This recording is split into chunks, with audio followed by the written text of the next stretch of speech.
missing? You Did you don't hear think what the I whole said? Pew thing was left up in the air? Huh? You don't think the whole Pew... Greetings. Last Wednesday, Pastor Kelly Richardson posted a video on his We Woke Now account titled, quote, "Nothing to prove, no more talk," end quote, in which he seemed to clearly close the door to further discussion on the topic of the pews at First African Baptist Church in Savannah, Georgia. Nonetheless, I wanted to make a quick and short video, responding to some of the things he briefly said on the topic of the pews, including a small portion which mentioned me specifically. So let's begin. Leave these guys alone. After today, this discussion is dead with them.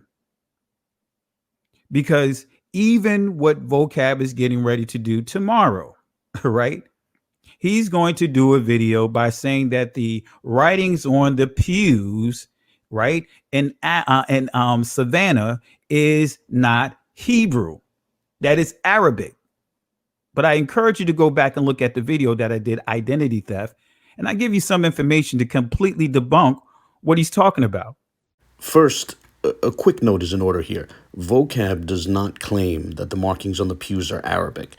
Pastor Richardson might have in mind a methodological thought experiment I presented, which I'll touch on in a bit. If so, that was merely to show what a proper approach to demonstrating discernible language on the pews might look like.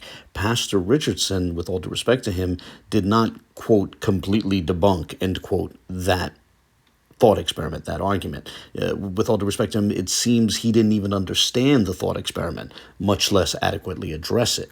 His attempted debunking was him noting that a website for the church, which vocab is also mentioned, now claims the markings are Arabic, but the church used to claim that the markings were Hebrew.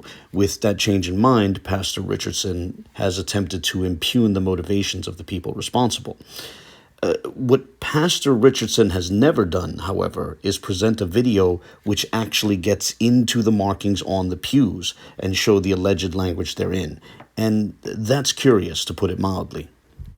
But what he wanted to do about the pews, he could care less what's on the pews. Whether, and truth be told, if it's Arabic, I don't have a problem with this Arabic, if it's Arabic, but I know it's not Arabic.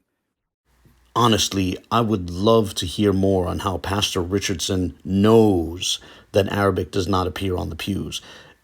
With all due respect, I do not believe he has a coherent methodology for determining what language might be on the pews, assuming there's any language there at all, as his actual methodology boils down to simply noting that certain markings resemble certain individual Hebrew or Ge'ez characters without being able to discern a single coherent word, which we'll touch on in a moment. For now, it's sufficient to say that if Pastor Richardson cannot identify a single word, then he's in no position to declare that the alleged language therein is Hebrew and not Arabic.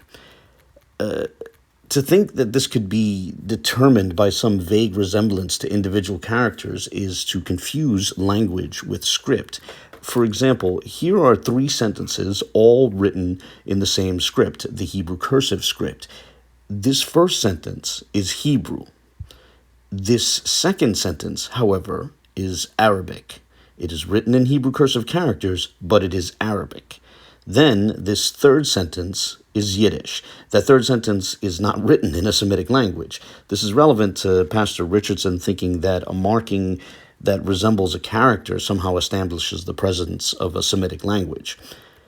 As for the Ge'ez script, here's a quick analogy. This is from the website amharicquran.com. This sentence right here is Amharic. However, this sentence, on the other hand, is Arabic. It's written in the Ge'ez script, but it is Arabic. Therefore, assuming for the sake of hypothetical argument that there is coherent language in the pews, Pastor Richardson's reasoning that the text cannot be Arabic because some of the markings vaguely resemble Hebrew or Ge'ez characters it's a bad argument. And by the way, as was shown in my video on the church's sanctuary, all sorts of things can resemble Hebrew or Ge'ez characters, including markings in which neither Hebrew nor Ge'ez nor any other Semitic language is actually present. The point of that thought experiment was to show that Kelly Richardson's methodology can easily produce false positives. So what they're going to try to do, what he's going to try to do, he's going to play the guy Abu, right? Who even makes it clear that he can't even read what's on the pew.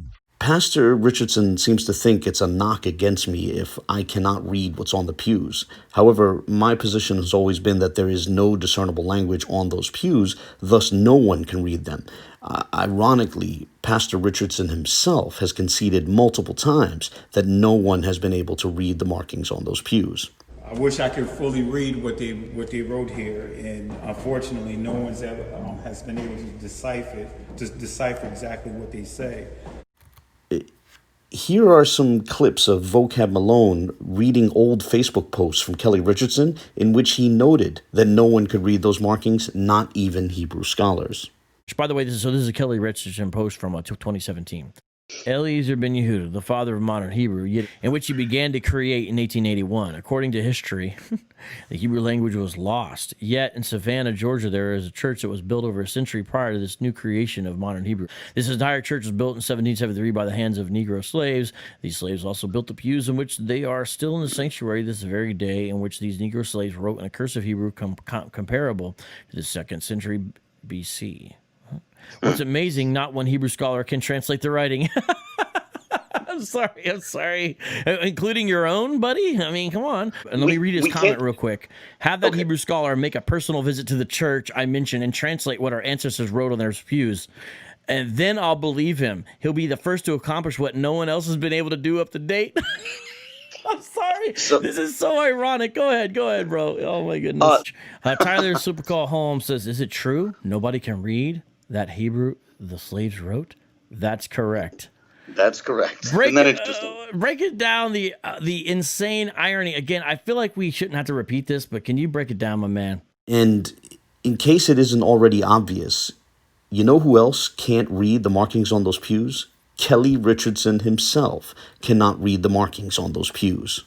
And that's what I think somebody asked that question of, does he know what's on the pews? And I think you did say at the beginning that you know what's some of the words that are on the pews. Well, I can identify some of the letters, put it that way. I'm not going to say I know the words. I can identify some of the letters. So if Kelly Richardson can't read the markings on the pews, what makes him think that he's making a significant point about me not seeing any discernible language on those pews? Ironically, in his recent appearance on the Brother Berean show, Pastor Richardson said that he is able to read Hebrew, yet he still cannot read the markings on those pews. Vocab Malone, sensing the irony there, subsequently tried to point out to him that maybe the problem then is that there might not be any actual Hebrew on those pews. This sister right here, Pastor Kelly, Sister Stephanie was around for a minute. She was around when all of this stuff jumped off. Can you answer this question for her here? Can you read Hebrew? Absolutely, I can read Hebrew. Talking to you, yeah. I think she asked me the question. I can read Hebrew, but what I said was I cannot read what's on the pews. I made it clear that I can't read what's on the pews. If you can read Hebrew and the pews are in Hebrew, by a logical consequence, you should be able to read the Hebrew on the pews if it's Hebrew. To sum up, we have long maintained that there is no discernible language on those pews. The fact that Kelly Richardson himself admits that no one can read the markings on those pews might best be explained by those markings lacking any discernible language. And this takes us to this next portion in which Pastor Richardson continues to refer to me. He made an assumption off of what? 2 letters. Here, Pastor Richardson was referring to that aforementioned thought experiment in which I presented a hypothetical case for Arabic. But I did not merely propose 2 letters. Rather, I proposed 2 Arabic words, ilahin nas, a phrase meaning God of mankind.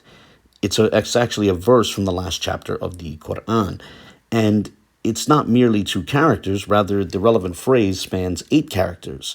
Alif lam ha, alif lam nun, alif sin.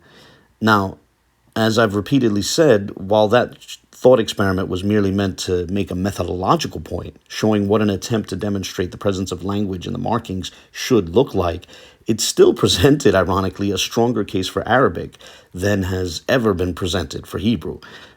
I challenge Kelly Richardson or anyone else who disagrees with me to try to produce a comparable result for Hebrew. Show me markings on those pews resembling at least 8 consecutive characters, giving rise to at least 2 words forming a coherent Hebrew phrase.